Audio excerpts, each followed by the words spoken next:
Joe, Virginia Tech versus South Carolina, week 1. Your thoughts heading into this game?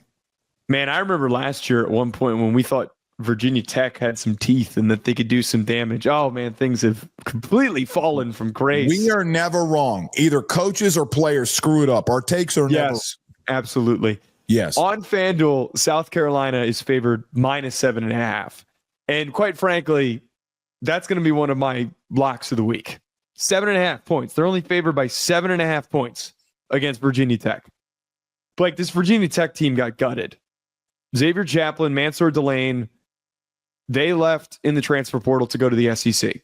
Dorian Strong and Bashal Tootin, as well as a number of other guys, moved on to the NFL and were drafted. All these guys that were supposed to be driving forces for their success in the ACC last year, gone. Kyron Drones is your last remaining hope, and I don't even know if he can get the job done. Here's what I want to see from South Carolina. That's the more important talking point, because I think they win this game by 10, 14, maybe even more points than that. We know that LaNorris Sellers is going to be impossible to tackle and that he's going to play well. Is the offensive line improved? Do they give him more time? How does LaNorris Sellers play with more time? I think all those things are accomplishable to be seen in this first game. I want to know what this defensive line does, Blake. Because with a lot of new faces, and we know DJ Stewart's a dude, who steps up? Is Brian Thomas Jr., the other Brian Thomas Jr., a guy that can produce opposite of Dylan Stewart? It's possible. With one-on-one opportunities, it's possible. I'm intrigued what the secondary does as well, because I think that it's easy to assume that they lost people, but Judge Collier, Jalen Kilgore, DQ Smith is a nasty secondary. Kilgore will literally hurt somebody. Yeah. Last one. Or last part with this. Rasul Faison, it's uncertain right now if he's going to be eligible. But I have been pounding the table for Isaiah Augustov since he was at Arkansas and then went to Colorado, and then he had this tricky path to get to South Carolina. I have been pounding the table for this kid. He is so physical, and he is so fun to watch. I think that he is so perfect for what South Carolina wants to do running the football, and he can mirror a lot of things what Rocket Sanders did. So all of these things set up for what could be a hot start to the season, and it comes out of a confident win over Virginia Tech. You ready for my take? Are you going to completely counter me? No. Oh, heavens, okay. No. You ready? Okay. LaNorris Sellers. That's the take. It's the take. Do you want me to give you my second take? Yep. LaNorris Sellers. Would you like for me to give you my third and fourth? Go ahead. The quarterback that wears glasses. Well, he doesn't wear them anymore. Clark Kent was wearing glasses in that SEC documentary. Yes, he was. He was wearing them. He was wearing. Well, I don't think he's wearing them to play anymore. He was. I don't care. When it come off, redact my statement. I'm not talking about his glasses anymore. I will, because here it is. When my man took them off, Superman came out.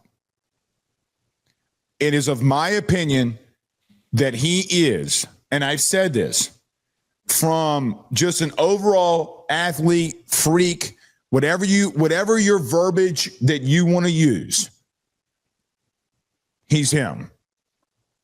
Joe, there was one player in college football's history since this was charted to break over 150 tackles in the month of November. That man's getting his number retired at the University of Auburn. His name was Cam Newton. Wasn't guys like Tim Tebow, whatever. It was a guy by the name of Cam Newton. Pro Football Focus. There's a new leader in that clubhouse in the month of November with broken tackles. His name was LaNorris Sellers. Go watch Clemson. Go watch whatever film you want to. Go watch A&M. Go watch him absolutely abuse first-round defensive tackles and stiff arm into the ground. Joe, look, in this specific game, that dude can put him on his back and do what he needs to do. Now, there are some real takes that I have. Shula's your new OC. What does that remotely look like? The thing coming out of camp with South Carolina has been simple. They have loved what they've seen from him from out of the pocket. camp talk is camp talk. I don't know what to make of it. I'm not there. If that is true, I don't think Shula's been a bad offensive guy. I think he's been remotely good. He's been there with them. They know him. LaNorris Sellers came out and said, listen, I have more of a connection with Shula than probably any other coach on this staff. And he didn't say it, mean it like anything derogatory. He just talked about the confidence that he had in him. There is a question, though. If Virginia Tech does find a way to figure some things out, I don't know if they can. Joe, what is Nick Harbor? What is this run game? You brought up the offensive line. Those all can be concerns. When is he going to get some help? Do you have those weapons for him? Joe, their leading receiver last year was a tight end. A tight end. So can you give him help? You don't have we don't know if you have. Let me rephrase that. We don't know if you have that second punch at running back yet. We think you could, but we don't know. I don't think in this game it remotely matters because I think LaNorris Sellers continues to go off.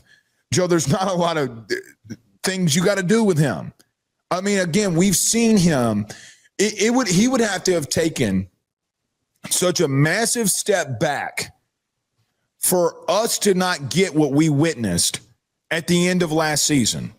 He would. Now, Joe, he didn't have a lot of people around him against Illinois. Didn't have some receivers, didn't have a running back, didn't have some offensive linemen, and they got beat. Because when you put it all on his shoulders, it did falter a little. And, well, Nick Emmanwori was gone. Virginia Tech's not Illinois, okay? No. But I think this kid's got a chip on his shoulder. I am going to continue to say this as long as people will allow me to say this on a platform. I just think he's super special, man. I really do. You can't, it's straight God-given ability. The last thing I'd say with this, I just thought his decision-making got so much better as the season went on. Joe, I feel like something clicked in the middle of the season for him. He had 6 turnovers in the middle of the season. Joe, it went down after Bama. He had one. By the way, it got tipped. It wasn't even on him. If he picks it up, Joe, I think they're going to rout him. Here's a better question. What does FanDuel know that we don't? Are they just skeptical of this? Here would be the only thing that I would throw out there. Remember that Old Dominion game? They were in a dogfight with Old Dominion. Yeah, but that was before they found their identity and all that stuff. I just chalked this up to, and I always start the college football season hot with my betting.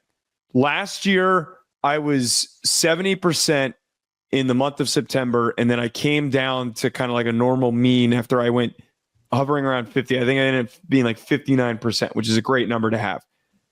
The reason why I do so well is that these lines are often wrong. Games like this that are not the big primetime games, the lines are wrong. I constantly reject the notion that Vegas knows something that we don't. Vegas makes a lot of mistakes. Vegas is wrong all the time. It's not right as often as everyone thinks that it is. It tries to be as correct as possible.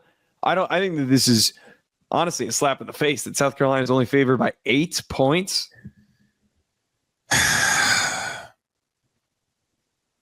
Yeah, I guess.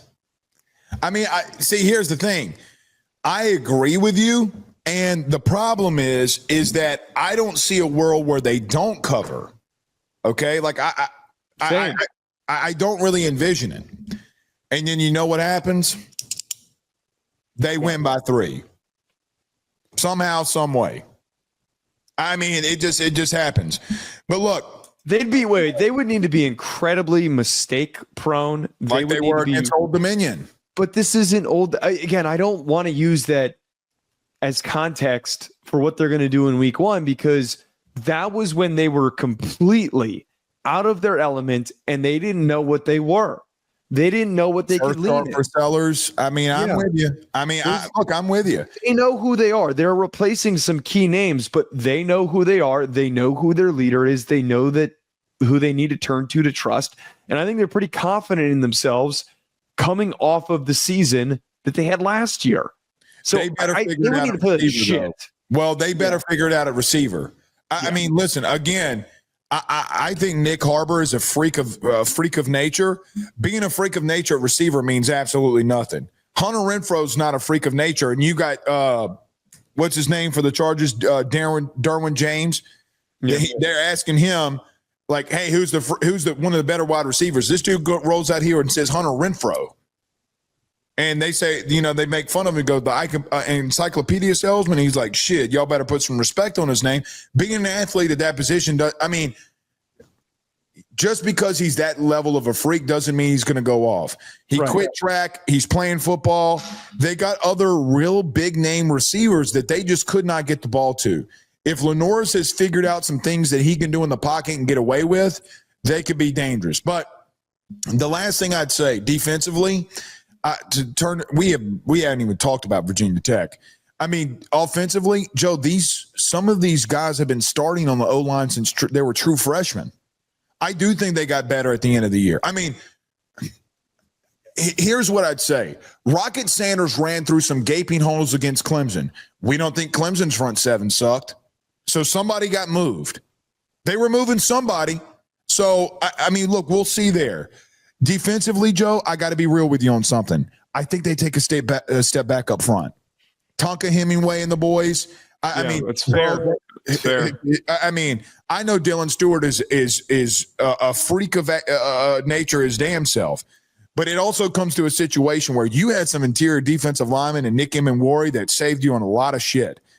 I do think Kilgore, though, does take a next step. I would not want to be a Virginia Tech skill player when he's in the general area. Let me ask you this, though. Virginia Tech. I mean, anything that this team was gutted. The whole time. Pry is on his last leg. He's going to get fired. This is an awful game. They have an awful schedule. I think they have another SEC opponent. Vandy, right? No, I think they might have Tennessee. No, I'm pretty sure it's Vandy. I'm going to double check that, but no, it's not. No, it is Vandy. They have Vandy in week 1 or in week 2. I don't think that this team has any redeeming qualities. They had some really good players, man, and they're all gone. Last year was the year to capture the momentum, and they blew it, and they haven't recruited well. This is once a program, and I really think the right coach goes to Virginia Tech and they actually start to win because there are so many good recruits that are in the state of Maryland, in the state of Virginia, that they could just pull every single year. This is going to be the beginning of the end. All right. Last thing for me on this game. Where did Shane Bieber's dad coach? Virginia Tech. Did you see the SEC documentary by chance? I have not. I've been distracted by watching the Cowboys documentary. All right. In the documentary, Shane Beamer says, I adore Virginia Tech. I grew up in that place. It will always have a special place in my heart. You know what else he said? I'm never known as Shane. I'm known as Baby Beamer. He's going to try to push every single button to run this thing up. Every single one of them.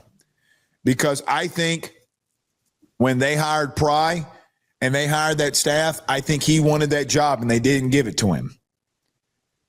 The bottom line remains, Shane Beamer's a lot of people have said a lot of things about Shane Beamer. He's goofy, he does, all this kind of crazy shit. If he has found who he is, he's going to come out here and show it against his dad's old team. Yeah, that's a good point. He's going to run it up. If he gets the opportunity, and listen, his bona fide quarterback, boy, he had a lot of great things to say about his head coach. I feel like when he took a shot on LaNorris Sellers, he's repaying the favor for him. Joe, I'm going well more than 7.5. Yeah, I'm taking them. That's going to be one of my locks next week. I'm taking South Carolina to cover on FanDuel. Me too. All right.